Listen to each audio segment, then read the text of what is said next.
At 5:30, we'll call this meeting of the Public Works Department to order.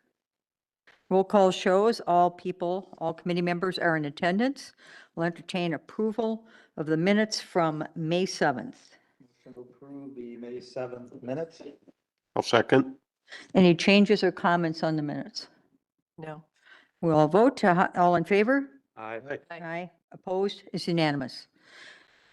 I don't see anybody from the public in the audience today, so I presume unless there's somebody online that we don't have public comment. And there's nobody, right? Okay. No unfinished business. We'll move on to new business. A, consideration to exceed the established budget limit by $9,725 for the purchase of approximately 25 residential meters. So the water utility budget for water meters is $100,000, and it's been that way historically. We use that purchase this year primarily for commercial, larger size meters. And we're successful in installing those meters. They're still working through a few, but the money was spent primarily in the commercial side. And we've been dealing with a couple different things, but one is that the second bill that went out in the first quarter for that sewer adjustment has caused some people to look a little more carefully at their bills. So we've had a number of folks contesting their bills, and then that's resulted in us having to send out more meters for testing. So we have fewer residential meters in stock, ready to go for other repairs and that sort of thing. So we'd like to just exceed the budget by this $9,725 to get about 25 of these in stock to prepare for potentially additional testing, and then just to have a few on the shelf in case they're needed over the course of the year. Okay, committee? I'll move approval to exceed the established budget limit by $9,725 for the purchase of approximately 25 3/4-inch residential meters. Second. Discussion. I think I would just have a quick question. What are we finding with these people who are saying they think there's a problem with their bill? 99% of the time, the meters are accurate. They are, Yeah. but we have to go in. How long does the test take when you have to do that replacement? They get mailed out to the manufacturer, so it is a bit of a process. So what always happens is the meter gets swapped out, and the meter that's in question gets mailed out and tested. Like I said, the vast majority of the time, the meters are accurate. It just results in the customer being required to pay the bill as it was originally sent. Wow, how many of those requests have we had recently? Just Yeah, curious. I don't want to give it a number, but it's been Okay. a higher than typical number that's resulting in us making this request. Yeah. In the 5 to 10 range, which doesn't sound like a lot maybe, but when historically you're not doing anywhere near that, and it's typically 0 to 1 maybe in a quarter, that's a pretty significant jump. Okay, sounds expensive anyway. Jan, did you have something? Yeah, I just wanted to ask, if we're exceeding the budget, where are we getting the money from? Just under 10,000. Well, as a whole, the water utility is under budget for the year, so it would just roll up into a larger account. Okay, So it would stay within, it would stay within the water utility. It's water utility funded. thanks. Any other comments? Hearing none, we'll vote. All in favor? Aye. Opposed? It's unanimous. Letter B, consideration of a resolution adopting the 2024 Compliance Maintenance Annual Report. So this is a draft report of the 2024 Compliance Maintenance Annual Report. As you can see in the write-up, it's a report that we've had to produce and turn into the DNR annually through this same process of a draft report, approval of a resolution, and then submitting the report. It's just basically kind of a check on finances and operations of the sewer utility. It outlines things like, percentage of mains cleaned and manholes inspected and some of the financial aspects of the utility that you can just use to kind of check yourself year after year. So yeah, we'd be looking for the Public Works Committee to make the recommendation to adopt the report, and the board to pass the resolution. So we would then submit to the DNR. Okay, I'll entertain a motion. I'll make a motion to give a positive recommendation to the CMAR report and forward it to the village board. I'll second. Further discussion on this? Dan? Okay, this is not the first time I've ever seen one of these, but I just had a couple of questions. Because it is very detailed. So on, I think it's page 3, you list the ending balance of the report from last year. It's about $541,000. And there's additional revenue that's been added of approximately $53,000. And that brings it to 595, call it, dollars. That's the ending balance as of December 31st for the CMAR. And the replacement fund that your target is $125,000. Am I reading that right? So you want the balance to be $125,000 at all times, and we're up That's the to, amount that should be in your replacement fund. right. And so, but where did we get the 53,000 from? Tim, you want to come up and provide a little history on the accounting here? This is something that Tim works on in Yes. coordination with the Right. finance director. Sure, sure. Okay, so the equipment replacement account. It's off. Off. The equipment replacement account is because took a clean water fund loan to build the Interceptor and Main Street Old Farm lift stations back in the 80s. And we're required to have $125,000 on hand in that account at any given time to replace the equipment associated with Main Street and Old Farm lift if we ever had a catastrophic failure. Okay. When we bought our first sewer cleaner back in 1994, we created a separate sewer equipment replacement account. It's a restricted account. The money can only be used to replace that vehicle. We fund that vehicle annually at $30,000 in the transportation budget of the utility. We sold our old truck to the highway department and the water utility for $100,000. They've paid back the utility $10,000 each over the last 5 years so Mhm. that's 50,000 each department. Oh, okay. And so that's kind of why that swelled a little bit, but Yeah. the truck is probably forecast to cost about $750,000 when we replace it in 10 years from now. So that's why we established that equipment replacement account, because it's the most expensive piece of equipment, I think, in the Public Works Department. Okay. And then the additions to the fund, that's interest earned. Yeah. And we have 2 CDs. One CD is for the 125,000 restricted, and then Sure. there's another certificate of deposit for the other transportation restricted. Okay. Excellent.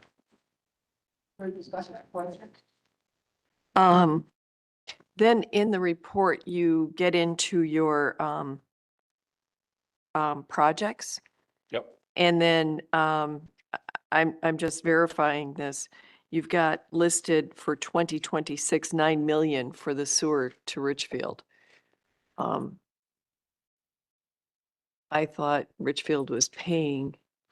Those are just, they're kind of estimates at the time of the report. So we don't know for sure that Richfield will be moving forward. In fact, it's likely that it won't unless a developer comes along, but you have to put a placeholder in for anticipated work. And we do have the existing MOU, Right. or IGA, I should say, with Richfield Yep. that kind of ties us to do that work whenever the development does come forward. And then, so is that the same for the 8.5 and 2.3 million for the 2027 the old farm pump and, Yeah, those are just placeholders for large Okay. capital projects that we Okay. see coming down the pipe for the utility. okay. This And is fair. those dates can be off by a year or two, Right. depending on. And growth and it's an estimate. Correct. Okay. Okay. I didn't know how detailed they wanted this to be. So let's see. And we didn't do any, it said we didn't do any energy study for the pump lift stations. Is that just this year or is that In 2024. in 2024? Yep. Is that something that we would be doing this year? No. Okay. The next best chance for big energy reduction is probably with the renovation remodeling Vision? of Old Farm and Main Street. And newer equipment, you can potentially get some efficiency there. And it says that the lift station O and M was, right? I looked it up. And it was up, it was 210%. What? It's not 210%. It's 210 visits throughout the year. Oh, each lift visits? station. Ooh. I don't know which is worse. No, I'm just I think kidding. they're both good. Oh, they're good. Yeah. You gotta watch it. Okay. Um, and what about the I&I? That hasn't been done since for Old Farm? What 2012. do you mean in regards to I&I? It was on page 8 on the report. Oops, went too far. My report isn't numbered. Oh, on the page bottom. Okay, hold on. Oops. Where it says I&I is turning down due to manhole rehab and mainline grouting. Yeah. Yeah. Yeah, so we did do a project in 2023 primarily to address I&I in private laterals. We've also done a number of sewer lining projects over the last handful of years that just completed actually a couple of months ago. So those were some I&I efforts, Okay. and there will likely be more down the road, as it indicates here in 5.4. Okay. And were the river water crossing, the work that we did, was that under those ponds where we, yes, okay. We, you filled it in, you, Lined it. We Right. lined it. The last job just got closed out this week. oh, great. Okay. Well, that's great. So is this just so I understand, we got 100%, that's great, congratulations. Is this a self-scoring type of, It's self-scores as you input the data. okay, okay. Great. Those are all my questions. Okay, Thanks, Bob. thanks very much. I think the question was, these don't get bumped back by a review agency and say, no, this is way too optimistic or. No, but if you don't hit your performance standards, Mhm. the DNR comes in and says, what are you doing to try to get Remedy ahead of the that. curve? Okay, So for the public that's listening, and because you're up there right now, I would just like to read what your major goals you had for your collection system the last year, just for the benefit of the public. Comply with the conditions of the WPDES permit, minimize the occurrence of preventable overflows, minimize the life cycle ownership costs of the collection system assets, improve or maintain the level of customer service, improve or maintain system reliability, reduce the potential threat to human health from sewer overflows, provide adequate capacity to convey peak flow, and manage infiltration and inflow I&I. So I think the public really doesn't see what you do, which is a good thing. It's kind of like the silent service, but there's a lot going on here to provide a healthy infrastructure for this community. So thank you for that. Rick, anything? We have a motion, we have a second. Any further discussion? We shall vote. All in favor? Aye. Aye. Opposed? It's unanimous. Thank you. Okay. Okay, moving on to C, discussion and presentation regarding the asset manager position and workload. All right, so we have Sharon here. Yeah, you can step up, Sharon, and while you're getting yourself ready to go, I'll just give a little introduction. Sharon's been with us for about 4.5 months, and she's been doing a fantastic job. I think we're really, we should be thankful to have her.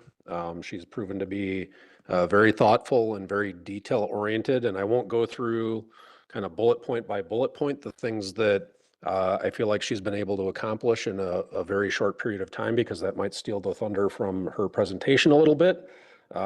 But yeah, I think it's been a great success having this position, and we're definitely moving in the right direction in terms of our asset management program. So Sharon, I'll turn it over to you, and you can introduce yourself and go through some of the things you've been working on.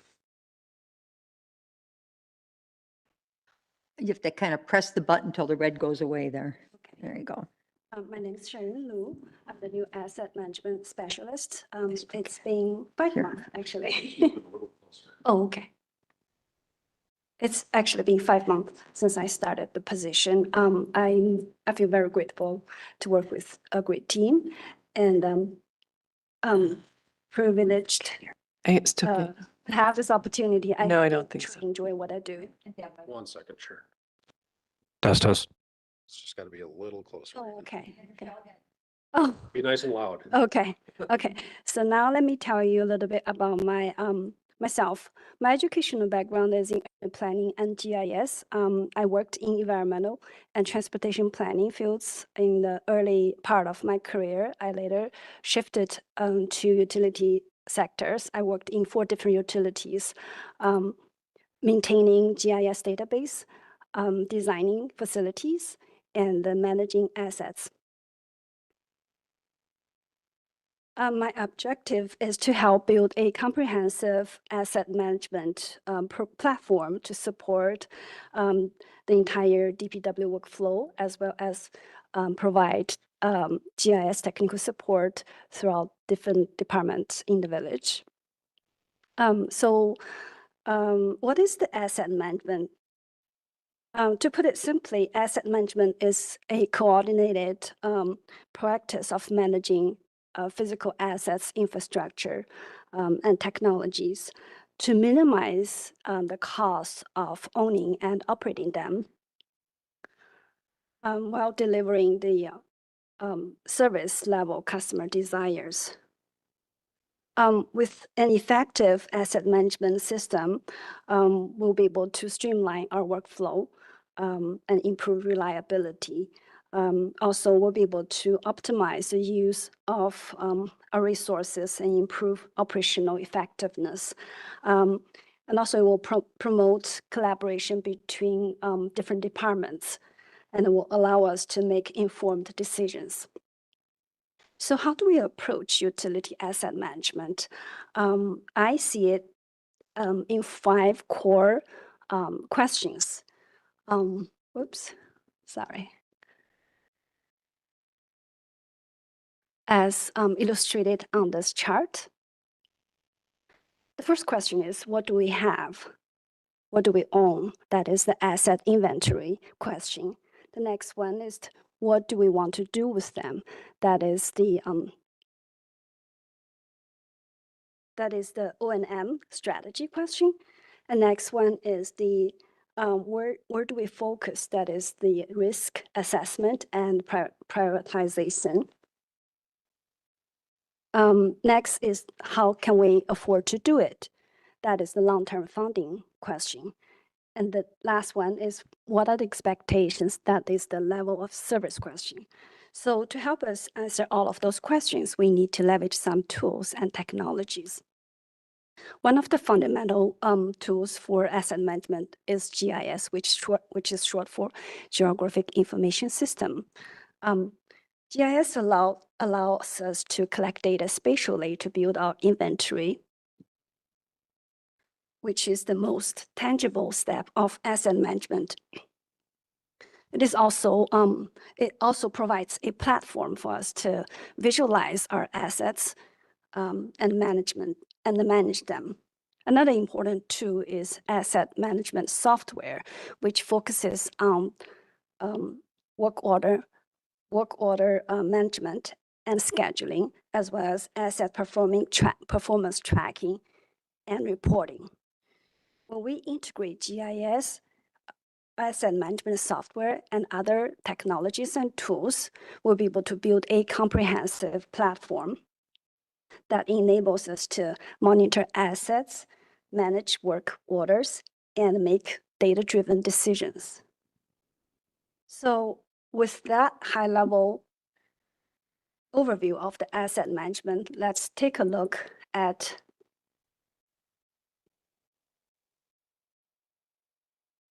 our GIS system and data sets.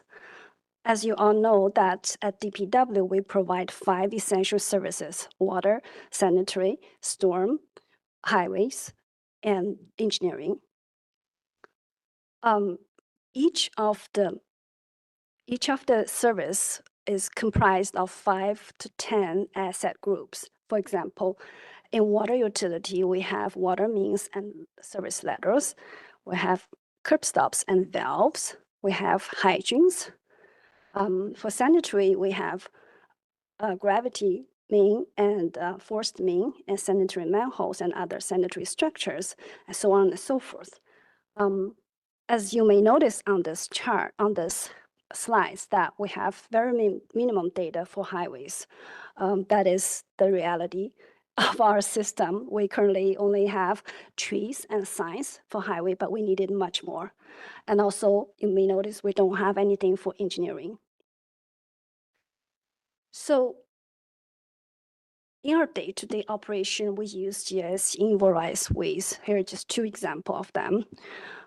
During hydrant flashing, we use GIS to identify the addresses to send the notification to.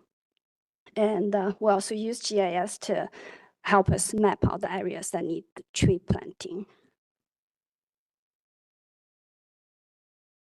So what I have been working on in the past few months, I like to divide them into 3 buckets.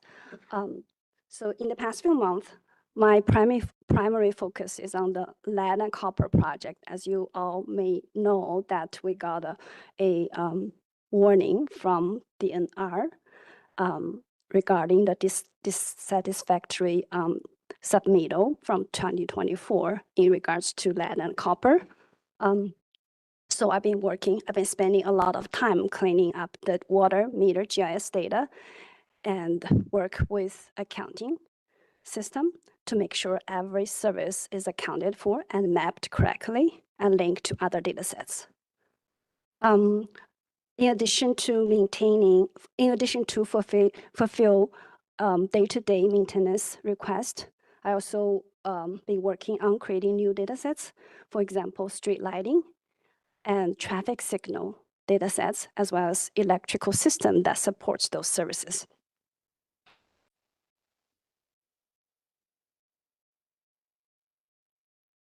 While working in our system and data sets, I have encountered some challenges. As some of you may know, that our GIS database is managed by third party, which means we have less data autonomy. We also lack of system flexibility to do the things we wanted to do. Also experience some latency due to complicated system architecture. As far as our data set is concerned, we have some poor quality in some data sets.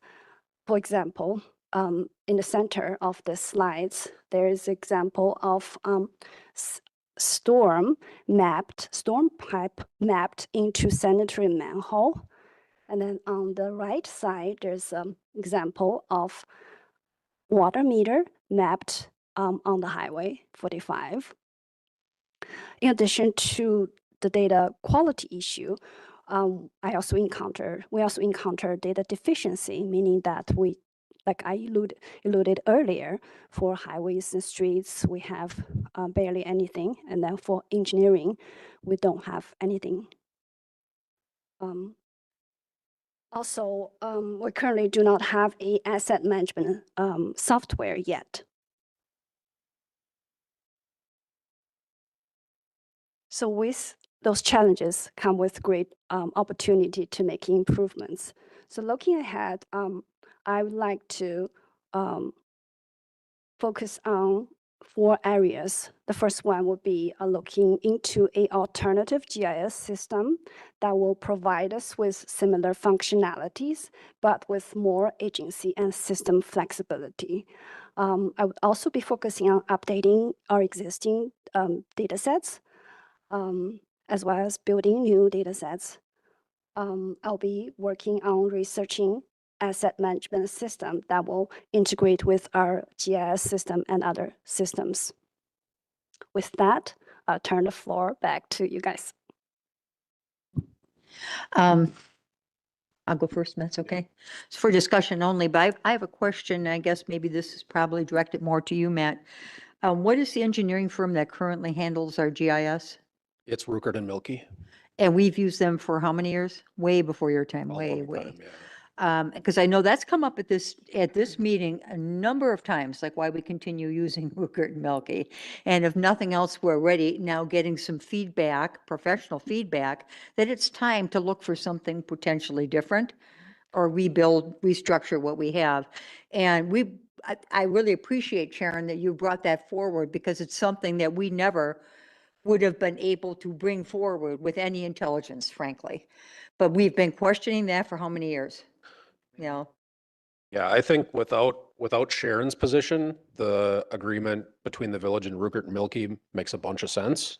But with Sharon here and her expertise and having the position, budgeted and hopefully will continue to be, it makes a lot of sense to reevaluate our agreement with Rukert and Milky, and then just bigger picture, address some of these systematic issues that we have to gain more control, to allow us to make the improvements that Sharon kind of outlined for us. man, I'm just imagining that when I look at the current challenges, and they're all related to our GIS system, if this goes on significantly longer, you don't know what kind of trouble we could get into, not having good data, or how it's going to stymie things that we try to do in the future in public works. Yeah, I mean, one of the biggest challenges is that, we're the ones doing the hotlining, the diggers hotlining markings, and not having good data in the field means that we're not making good markings for work that's being conducted. And that's a big safety concern. Crazy safety. So no, I think there's, we're making really good progress. We're headed in the right direction with Sharon here. I think from her presentation, you can see that she's very thorough and has taken that approach on all of the areas that she's worked on so far. But yeah, there is, a certain amount of urgency in trying to get some of these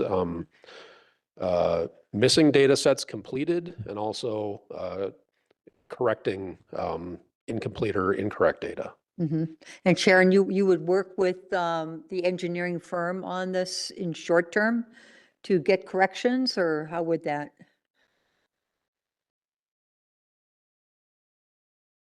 So the answer is, just for people listening, that yes, she would do that. By the way, welcome. This is the first time I've had a chance to meet you. And I'm sure our whole team here. So welcome and thank you for the work you're doing. Comments, Rick? I do have a couple questions, and welcome, Sharon. So currently this data that you're collecting or updating is just for the GIS system, is that right, for the maps? And we do not have an asset management system right now. How is that being collected, or where is that being stored, the data? I have to come up to the microphone. Yeah. Sorry, Sharon, you have to come back up because people are watching you on I TV. mean, I'm envisioning a spreadsheet about, as big Well, as a house. it's anything from a spreadsheet to, some files here and there saved in GIS to hard copies of documents that are years old to, up in the heads of a select few staff. And, the whole idea with starting this position and getting Sharon here and now working towards these system improvements is that, we've got the superintendents, Tim and Scott and Paul here, all for roughly the same amount of time, another 3 to 5 years. And we need to transition all of that stuff from all those different places, including in their heads, into a system. So whoever steps in next has that available to them and doesn't have to learn on the fly and by mistakes. Mhm. And asset management, I'm assuming we have value, location, cost, length, everything I can think of when it comes, age is what I meant by length, sorry. Yeah. But all of that Yes. has to be collected, and then Yeah. maintenance records, all that, is that included in this? Yes. If it's that comprehensive? That will be, that's, It's a big. that's job. what the integrated, excuse me, the integrated asset management with GIS would do eventually, but we don't have that right now. Mhm. Bob? So are we saying that because of this third party, you're limited or very inefficient as far as what you're able to do? Yes. And is it, maybe to Matt, is it because of this particular consultant and we wouldn't have this problem maybe with another consultant, or is this just the nature of the beast? I think, it's Sharon mentioned the system architecture. It's a complicated and evolving architecture. And getting an easy access point is something that's proven difficult. In addition, the more access we have, the less we need them. So, there may not be a great urgency to provide, the freest access possible to us, because part of their business model is to get us in and then to have them make these adjustments for us. Now we have Sharon who's able to do that in-house. Well, I'm concerned they may have some proprietary information. You know Well, how that goes, they get you locked in and yeah, in fairness to them, they provide this service to a number of Wisconsin municipalities. And typically those municipalities are going to be on the smaller side that don't have the capabilities that we're growing here with Sharon's position, which we were in that category until very recently. so explain the mechanics of this where Sharon identifies a storm sewer coming into a sanitary sewer. So are these all collected, these issues or these things that are wrong, that they think are wrong? And then eventually a field crew goes out and verifies? How does this kind of work in that? Yeah, unfortunately with the correcting the bad information, like her example here, it does involve identifying as-built drawings, if they can be located, or field verification, or both. So as an example, we have 2 summer interns working for us right now. Those interns are helping us identify the location of street lighting and traffic control infrastructure that had never been in GIS before. And they're also helping us correct the location of curb stops, which are essentially a valve on the water distribution system going up to a service lateral, because those are either missing or wrong in a pretty substantial percentage of the system. So that's, hours and hours and hours of work in the field, finding, first of all, locating these things, getting their location, and then turning that data over to Sharon to place them properly in GIS. Sharon, do you have an engineering background? I have urban planning background, but I have 3 years of electrical design as well as gas design background through a state monitored apprentices program. Anything as far as civil engineering background? It's very similar. It's Okay. very similar. Because as we all know, you get into a lot of details when you start looking at storm sewer drawings, water main drawings, trying to understand what this valve is or what's a catch basin, all that good stuff. But you seem pretty comfortable with that. Yes, understanding and interpreting existing drawings, engineering or architecture or subdivision planning drawings is a daily part of my past experience. Do you ever get bored? No, because there's a variety of work to do. Not right now. That's good. Well, we're glad you're here. Welcome. Thank you. Well, I had the pleasure of meeting you, Sharon, in your office. That was great. Welcome. Thank you. And a couple of things that I wanted to know regarding Rupert and Milky is that, are we under contract right now? Does that mean with this It's essentially a year-to-year commitment. a year to year? Okay. And so basically it's pretty much like if somebody else holds your website, you know, you have to send in what you want for changes. You have to get in line and then they change it. So I understand your some of the complications you're under. So the system and this architecture and GIS, is GIS the system that we are married to? In other words, is that the only system that we really should be using at this point? It's just an ask. Well, a GIS is a type of system, so I Okay. mean, there's a number of different GIS software solutions. Okay. We have one through Rupert and Milky, which is just kind of a rebranded version of a solution that's available in the marketplace. Okay. But yeah, I mean, I think what you're asking is that what we want to be on Right. going forward? No, I mean, I think we want to do something that looks very similar and provides very similar functionality, because when it comes to that, like how it's represented to the staff and to citizens or residents, I think that part works pretty well. And we would want to continue something that performs that well on the public facing or staff facing, like user interface. But it's the background and the control issues. And then if we want to do integrations, like to an asset management work order system to provide Right. better tracking specific to assets, then we need to have more direct control of the data to do that. Doing it through Rupert and Milky really would not be possible. So, So if that's a long-term goal of ours, is to develop an asset management system, then we're going to have to step away from Rupert and Milky at some point. right. So do you need something like an add-on to that? Is this, I'm not familiar. I use it all the time to look up, lots and things like that.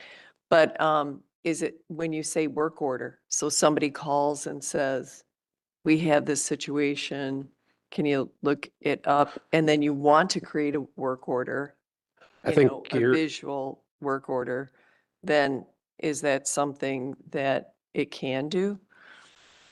I think you're, That you're when you're talking setting, about someone calling up, that makes me think you're talking about like a CRM, a customer relations interface. right? Yeah. Which, down the road, who knows, the village could also do something like that, and it could integrate into an asset management system.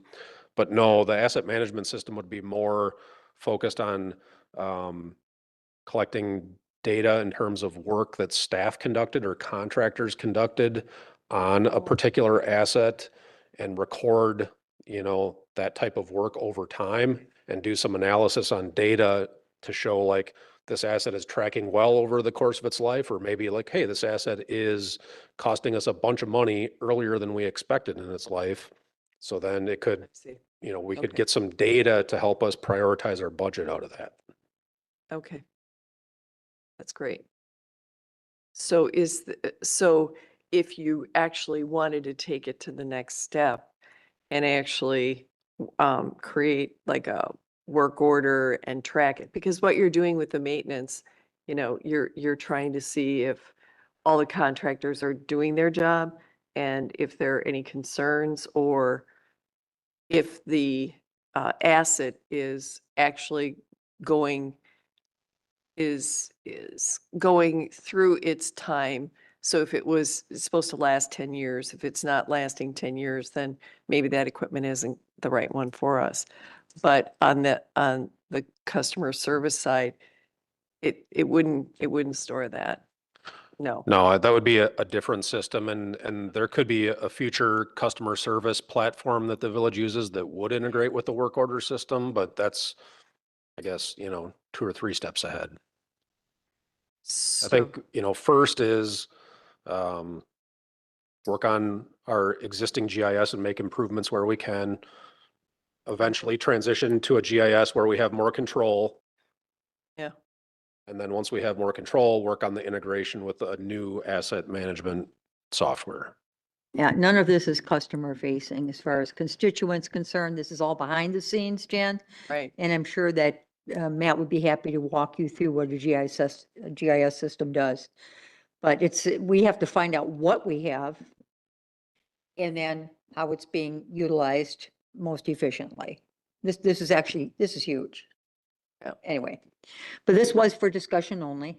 Right. And it would be great, Sharon, to have you back and discuss again as things progress. I think that'd be wonderful. Thank you. Pardon? One more comment. Oh, sure.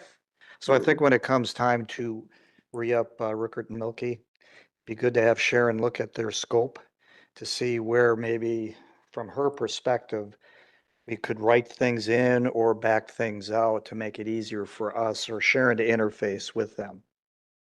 So, Absolutely. so thank you. Thank you, Sharon. Moving on to D, Division Road Preliminary Design Progress.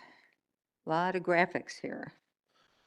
Yeah, I'm going to focus on the write-up that was attached to this item and just go through kind of 3 areas of preliminary design that we've been working on.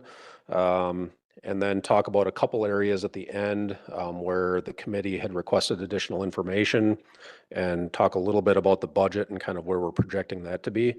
So the first area that I want to talk about is properly platting some of those unplatted parcels along Division Road. We have an updated plat, and we are just starting to work with an appraiser.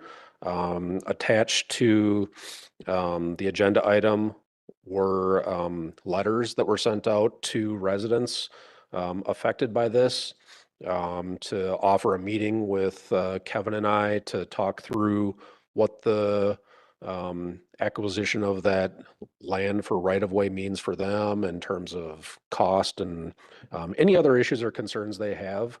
But that's important, remember, because when it comes to constructing road, we have prescriptive rights and can do that through these unplatted lands. But when it comes to paths and trails, that's not the case.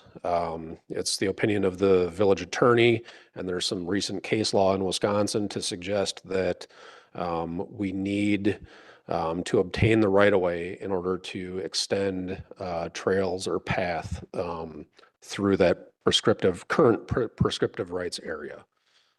So the letters that were attached to this just went out in the last week, and we've had some good responses so far. I think we have 3 meetings on the books. Is it 3 right now?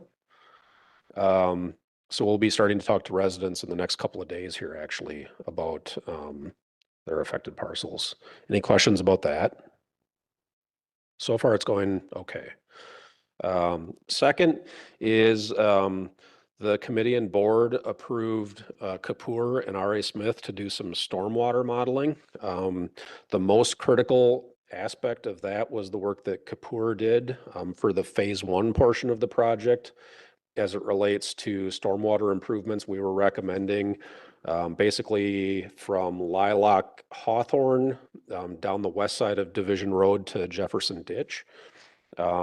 there. You'll remember the ditch is very steep, and we were recommending that we install stormwater infrastructure and fill that ditch in for safety reasons. So they have looked at that and a couple of cross culverts that cross the road right south of the Lilac Hawthorne Division intersection, and made some recommendations on the size of the structures that would be needed in order to maintain the floodplain level. If you remember, the the ditch is in the floodplain. So that was the reason that we had to go out and do this consulting, was to identify structures that wouldn't raise the floodplain. So these are their recommendations. Now, because of those recommendations, Kevin and Joe, our civil engineer, are putting those onto the plans and figuring out what it means for utilities and relocates. And that's kind of the last step of the preliminary design stuff that we're working through for phase one. We just sent out another round of communication to We Energies about potential conflicts, and we'll be hoping to work with them here in the coming weeks to identify exactly what that means from them in terms of time and cost and that sort of thing. So in terms of phase one design, we're approximately 80% complete on the design, so we've made significant progress. Phase two is at about 30%. And in the write-up, I provided a estimate on phase one costs. So you can see the roadway is still the single biggest cost associated with phase one as we're estimating it right now. But that storm sewer improvement is a significant cost when we're estimating it at about $688,000 right now. There are a few little adjustments for utilities, and then we've have allowances built in there for, I should say, for our utilities. We then have additional allowances built in for other utilities like We Energies, fiber for communications, and so on. So we've got an estimate right now on phase one of about 1.7, 1.8 million. Add on to that the little bit of design work Kapoor and R.A. Smith did. It's probably a little over 1.8 million. And then reminder on the budget for the project. So we budgeted for Division Road in this year in 2025 budget. And it was a $3 million construction budget and a $300,000 design budget. So I think overall, we're tracking pretty well with these costs. We have been able to save money on the design budget because so far the only thing that we've used consultants for is that stormwater modeling. Otherwise, it's been in-house, which has been fantastic. But we do want to be careful of the budget, because if you think of the project in roughly two more or less equal phases, if we're at 1.7, 1.8 right now as our estimate for phase one, that means, we're going to be right around that $3.3 million mark at the end of the project, if everything kind of holds as we see it now. Obviously, with phase two, we don't have the same level of detail. We also have phasing with the Old Farm lift station upgrades as another unknown, though it's something that we're getting closer to figuring out. We just received the report from Rupert and Milky that gave us a better understanding of what's necessary at Old Farm lift station. So we'll start to work that into the design for Division Road as well. In terms of schedule, what we're looking at is finishing the design for phase one over the summer, bidding it out in late fall or early winter with the intent of starting in late winter, maybe February or March of next year, and then proceeding through the summer for phase one. So I can Yeah. You said late winter. When you said late winter, I thought, oh, that's end of 26. Yeah, no, late winter Late this winter season. Yeah. Season, Yeah. got it. So I can take a pause there and then we can talk about the other things that the committee had requested after that. If Any there's a- comments right, for where we're at right now, or? Just a comment, the cost of extending the path along the west side is, I mean, that's ridiculous. I don't think that's not even a consideration, is it? It was just something that I think the committee or maybe the board had wanted some more information on.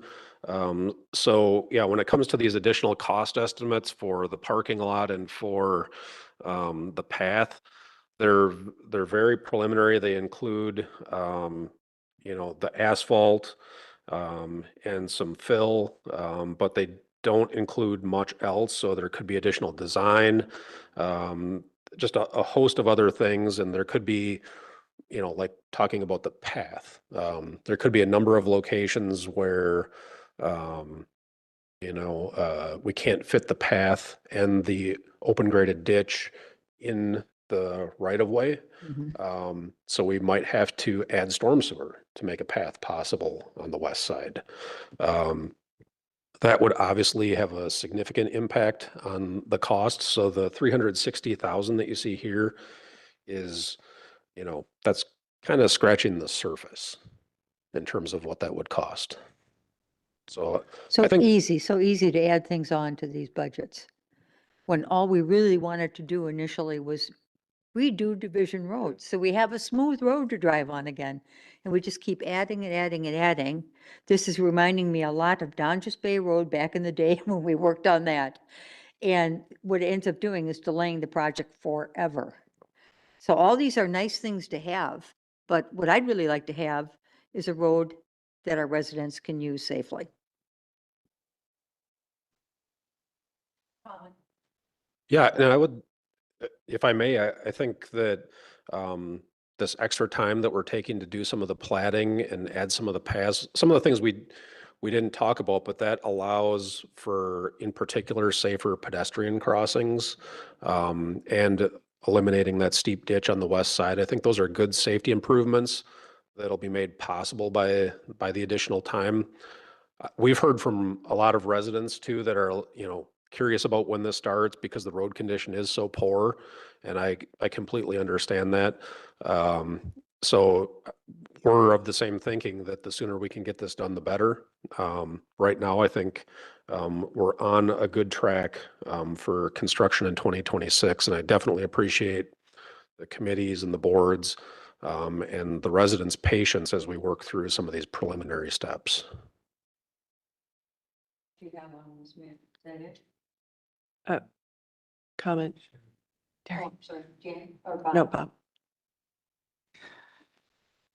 Comment also. So you talk about adding on to projects and that. When you're reconstructing a road, this is the time when you want to do these things. You don't want to come back later and say, oh, we should have had that trail along the entire length because there was an accident.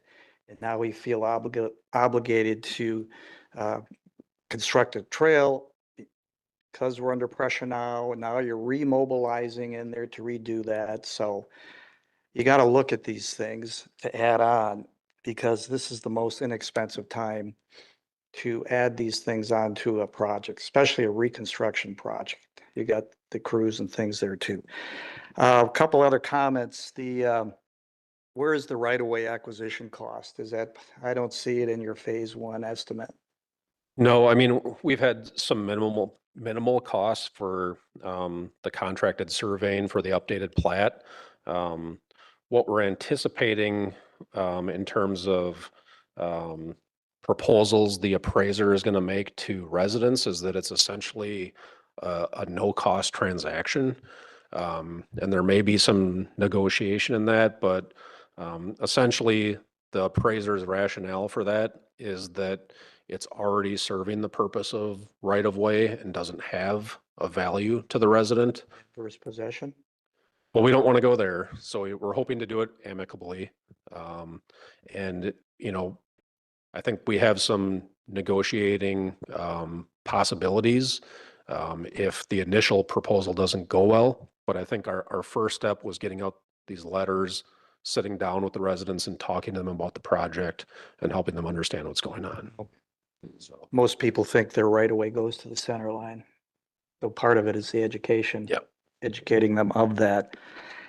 The sewer costs were 46% of your total cost. I mean, the roadway is 49%, but sewer costs 46%. I'd Yeah, say something, but I can't say it in public. But holy cow, Oh, my. it's like, holy cow. I mean, really? yeah, I mean, it's a big pipe they're proposing, and it's over a pretty decent sized length. And I get it, you know, for say, this is running parallel to the roadway, right? To Yep. eliminate that hazard, Yep. the ditch along the side. But man, I didn't think it'd be add up to that kind of cost. Yeah, and these are preliminary. I mean, there's always some hope that the numbers will come in better. But you know, they're educated guesses at what we can expect. And yeah, it it does turn out to be a pretty significant portion of the cost for phase one. We won't have costs like that on phase two, so I do think overall that'll help the project budget. But we might have some more substantial like utility relocates on phase two. Yeah, I gotta take a step back and realize this is pretty much mainline that you're putting in. It's not adjusting or putting in new catch basins or laterals to them. I mean, this is Right. pretty significant pipe that you're putting in for quite a length, so.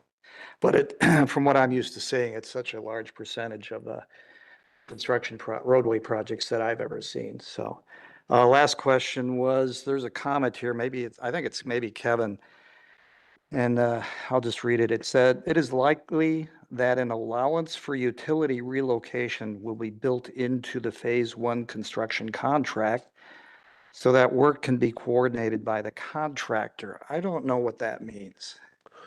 All that means is we might make the utility relocation the responsibility of the general contractor on the project and not manage that ourselves. So that the work with the utility relocation can coincide in harmony with the work that the general contractor is doing for There's the never roadway. harmony with that stuff. Usually you want to get them out of the way before you get there, before your contractor gets on site. That's your greatest potential for delay of the project. Yeah. Uh, The thought of potentially having the general contractor do that work is because ultimately they're in charge of the coordination. And the more that they can control, you know, hopefully they're working through those coordination issues, not to shoot themselves in the foot. But they aren't on board till we select them. And then, you know, to get to coordinate with a contract, let's say it's We Energies. They need a lot of time, depending on what they're doing to get that relocation going. That's why if you're doing a WISDOT project, you're doing that the year ahead of time, Yeah. a whole year ahead of time. So I Yeah. don't know how this would work, unless you're already seeing that they're minor relocates, some pole relocates or. Yeah, I mean, in phase one, I think they're relatively minor. The storm sewer does cause, I think, some gas adjustments that are a little more work.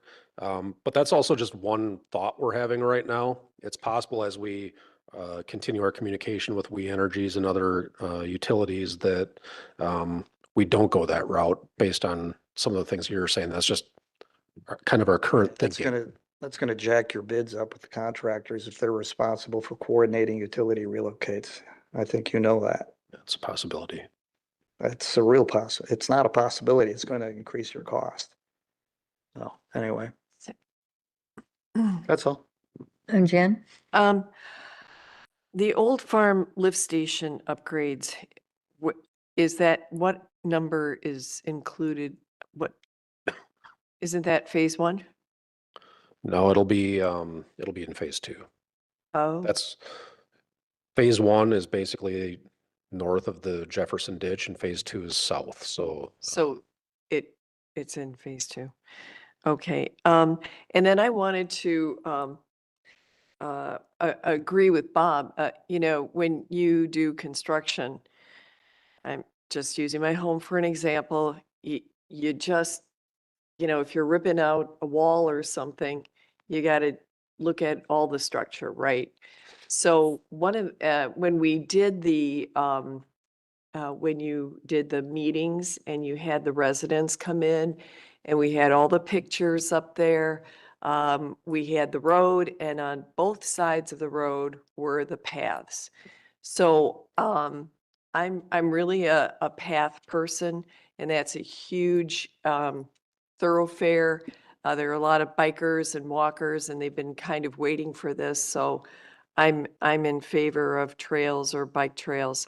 So I would, ask that you, reach out to like Park and Rec, because they have a trail path, and they invited people to go on Division Road to look at those paths and to see what the possibility is, because there's a statewide program. So I would just ask to see if you could coordinate with them or find out what they had in mind for long term, because the Division Road was one of the paths that is supposed to connect us to Menominee Falls. Yeah, there is a bike and path plan. And this looks to improve the path connection through Division Road by extending at least a small portion on the west side in the first phase to make a better crossing to the east side, where the path is more or less continuous until you get way down at the south end of Division Road. But I won't say we've directly worked with Park and Rec, but we followed the plan, Okay. the trail plan. And there might be some state grants that they were looking to use too. Matt, this was a great update, and I think we'll probably get another update in a couple months, maybe, just see where we're at. Yeah, I think we'll have more information on the utilities in the next couple of months, maybe 3 months. But certainly before we would go out for bid. I'm not hearing anything from the committee here that's requesting big changes to the project. So I think we can kind of continue on the path that we've been on. And yeah, before we go out to bid, maybe in August or September, we could bring back another update. Thanks. Do you need or comments from us on your 2 items, your parking lot and the path, or is it just, I think you we didn't say much on the parking space. I get where you're coming from on that, so I'm not pushing it. Yeah. I don't know if you needed something else from us on those 2 items. Nothing formal. I guess if it were to go the other way and the committee wanted to have the path on the west side or wanted to have that parking lot, that like a motion to direct us to do that would be helpful, but I think I'm probably hearing the opposite. So, Yeah, and I don't want to delay us anymore on that, but the only problem with that parking lot costs a lot less than I thought. I'll say that, but 5 cars, all of a sudden, we're saying, hey, we got another park here, but it's not a park. I mean, those people who are fishing in the Jefferson Ditch are fishing there on their own. It's like going to any other retention pond and dropping a line in the water. And I'd prefer not to encourage that, because then what are you gonna need, another turn lane to get in there? And it's gonna be another, potential nightmare. Let's just build a road. The way we originally intended and presented it to the village board. That's kind of where I'm at. Well, it came out of my comment is it came out of the listening sessions, or whatever you want to call it. That's how it appeared. And I would be in favor, because The path, the path yeah. and the parking. Why? Because I live there, and there are multiple cars there in the summer. It gets kind of jammed up. So whether you can call it a park or Or you can put up the no fishing sign for like $25. that's not gonna, Yeah. that's not gonna work. yeah, I mean, maybe no parking signage on the bridge. I think we all agree that the parking on the bridge is not ideal. And I would like for there to be a way to accommodate it off the bridge somewhere else. Force them to park on Juniper. Right. Tell those residents for the play. they'd go in the lift station parking lot. There've been cars in there. I think it stemmed from, there's a vision issue if you're on Juniper wanting to turn onto Division. If there's cars parked along there, it blocks your view. Mm-hmm. So it was a safety issue. That's where it started with me on it. Mhm. So Okay. anyway, we explored it. To be revisited in a couple months, hopefully. Okay, sounds good. Okay. Which moves us on to the director's report. All right, I just have a few things that I'd like to highlight for the committee, highlighted in green on the director's report. So the first one on the list is the construction of High Point Pass. That construction did begin. So if you find yourself up by Holy Hill Road and the freeway interchange, you'll see a lot of work being conducted south of Holy Hill Road. Don't go up there on Friday because they'll be closed. I was just going to say that. There is a road closure. Holy Hill Road will be closed Friday morning through Monday morning when there's asphalt restoration. And that's so the sanitary connection can be made in Holy Hill. And up on that High Point Pass, did you tell us, I think it was Administrator Krecklow said that they've asked to create a parking lot. Yes. That's at the end of the road? Yes. Do you know how big that is? He said 20 parking spaces. Right now it's preliminary. We just had a meeting today to discuss a potential change order to the contract. So that's something that the committee and board could be seeing in the near future here. And he said it wasn't on wetland. Right. Okay. I get a little weird about that because there's a lot of wetland there. Sorry. Okay.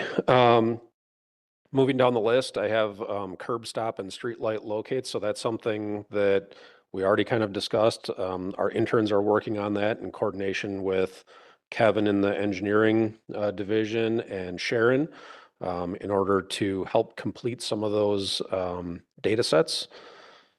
So we're working through a couple issues right out of the gates with the interns and getting a system down, but I think hopefully we're moving in the right direction, and any progress on this we make over the summer is good progress. And we've already had a little bit, so I'm happy to be making some gains there.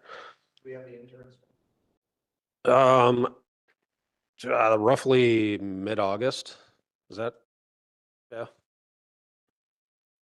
Yeah. They go back to school. Yeah. Well, one is a civil engineering student at Platteville, and one is a computer science major at Madison.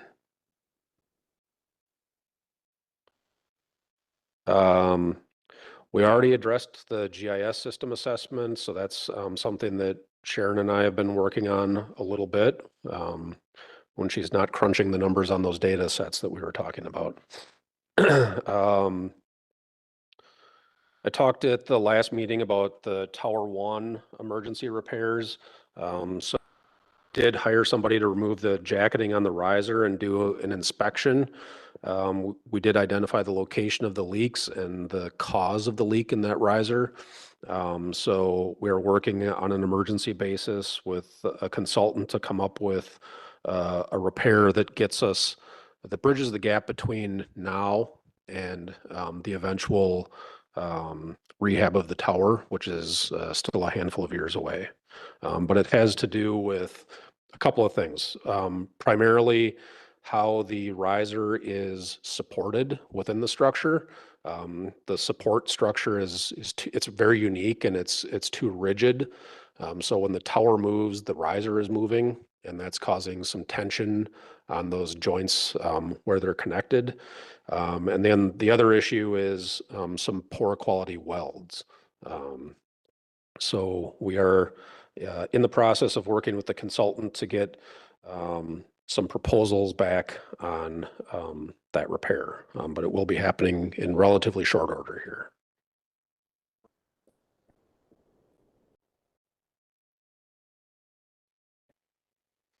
Yeah, I mean, this tower is 20-something years old. Lower one, yeah, by fire department on Edison. I mentioned also moving on that we do have the draft report from Rukert and Milkie on the Main Street and Old Farm study.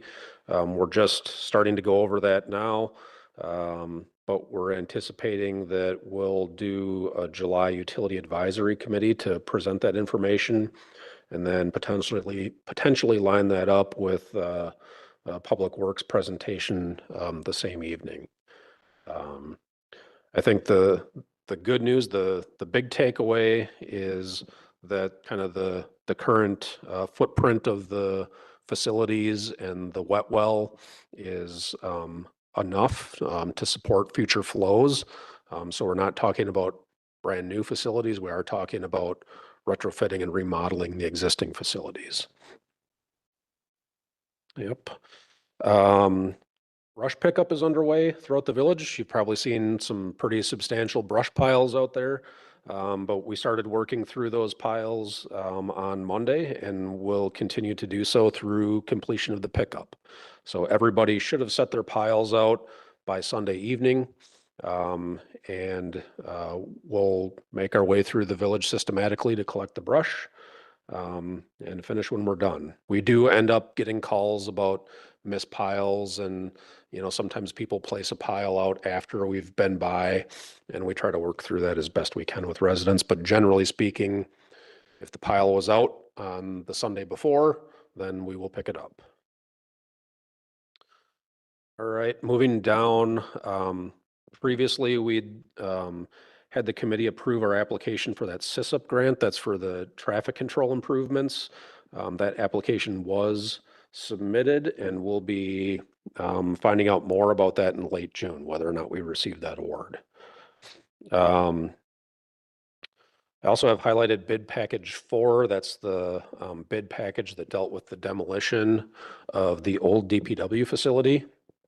So there's just a little bit of additional cost that we're going to incur related to placing new asphalt over the garages that are remaining. There's a failed proof roll that will eat into the contingency budget just a little bit. We don't know the exact amount yet, but just to give you kind of a picture on where the contingency is at for the project. Before this issue, we were sitting at about 200,000 remaining in contingency, and previously at some point, I think late in 2024, the village board authorized taking a chunk of that contingency. That's what got us down to the 200. So we've had this 200 roughly remaining. I'm still anticipating that even with these issues that we're experiencing, that we're going to have approximately 175 or so remaining at the end of the project, and we're really right at the end. So after some of the final grading and asphalt work is done, the project is essentially done, probably by the end of July. Where is this? Where are you doing this proof rolling? It's around Garage 4 and Garage 5 at the old DPW facility. What's the end game here? Why are we proof rolling this? Well, the asphalt was removed, the old asphalt, and we need to provide a path to continue to have access to those facilities because there is a lot of village storage that's taking place at those facilities. So it's just for, you got some soft areas where the access road is going to be. Yep. Okay. We're just completely out of that site. That's what surprised me. Oh, yeah, I mean, the building itself, and 2 of the bigger garages are gone, but there is Garage 4, which is kind of the longer one that if you're on the Little League field looking north, that would be the first one that you see, kind of the longer one. And then Garage 5 is the taller, square looking building. Those will both remain on the site there. Is the DPW using them for storage? DPW, the library, Oh, okay. the fire department is using it, so it's being pretty well utilized. But all the demolition, the other demolition is done, correct?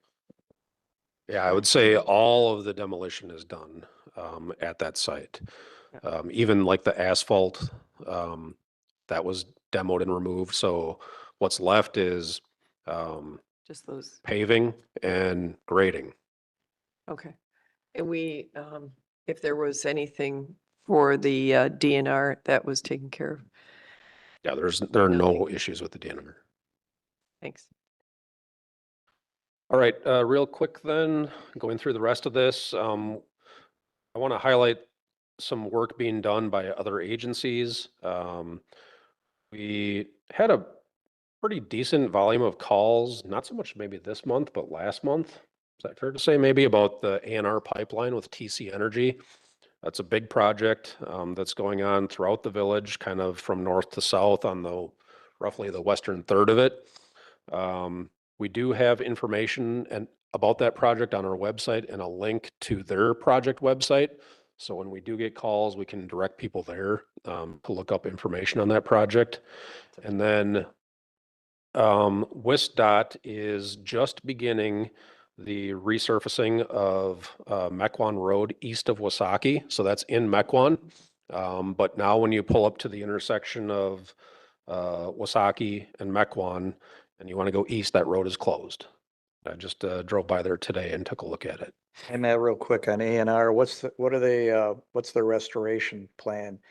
Like they're going through some areas, there's a lot of trees. Are they gonna put trees back in those areas? Or are they just throwing some seed down and crossing their fingers? I think a lot of that was worked out with individual property owners. So we don't have all of that information. When it comes to our right of way, the expectation is that they'll restore it in kind and return it to how it was before they were there. Yeah, they did.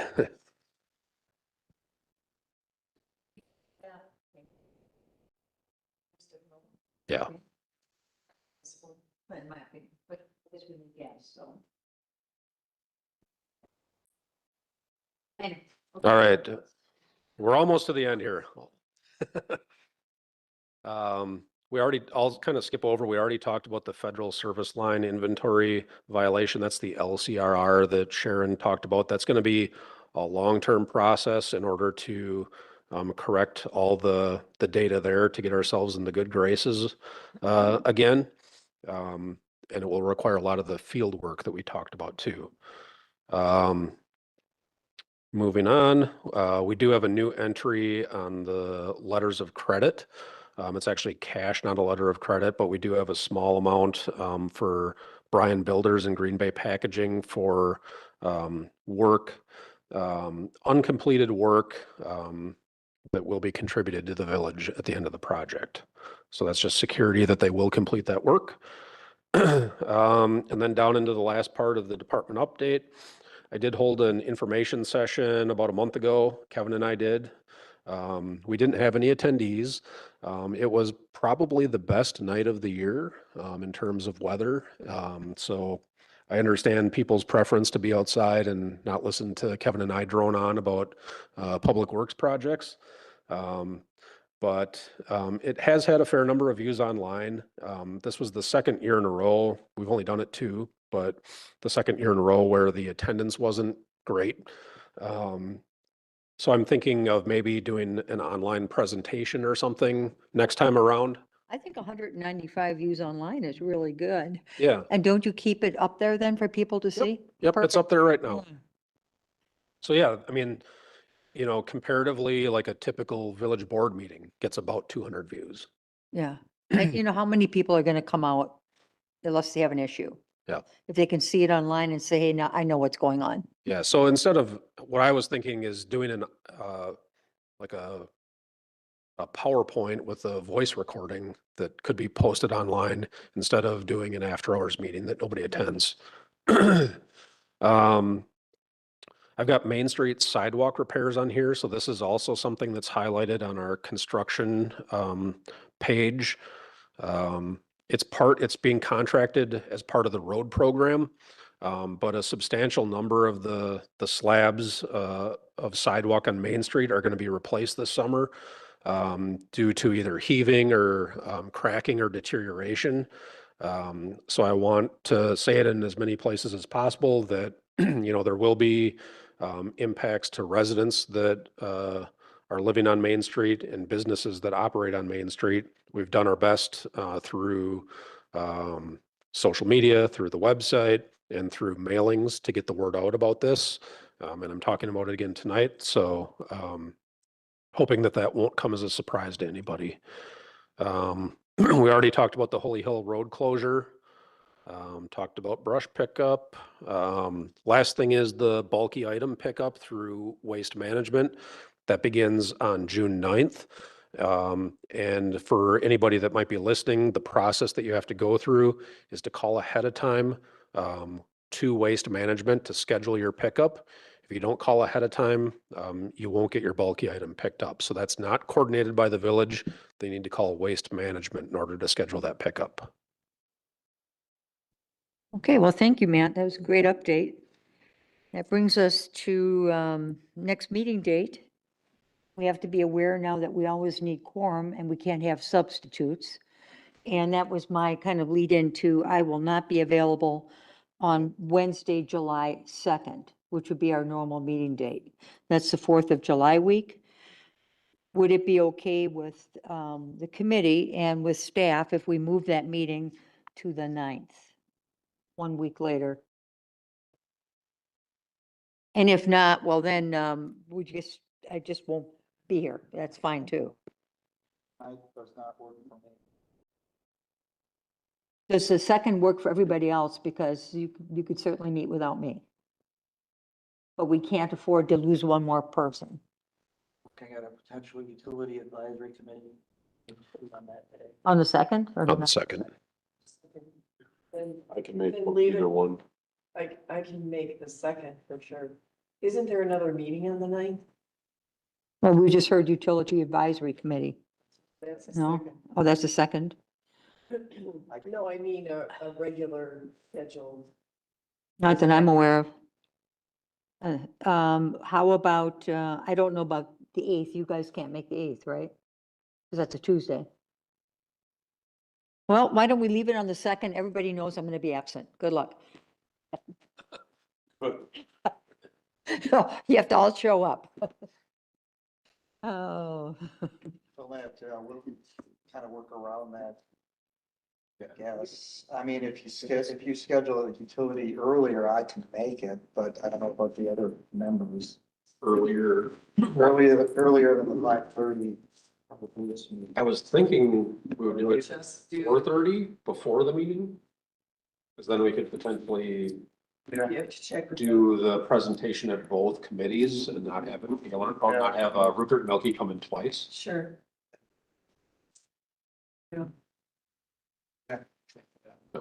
okay, so we will leave the meeting on the second at 5:30 PM in this room, okay, for everybody. All right, and you have to all show up. Yes, Yeah. otherwise we won't have quorum. Okay, okay, with that, announcements, I don't think we have any more.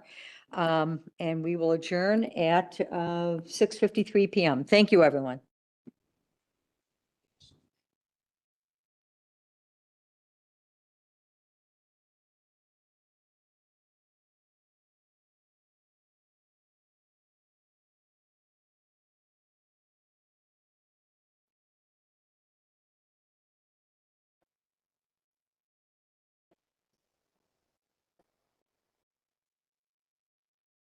And it was nice to see you.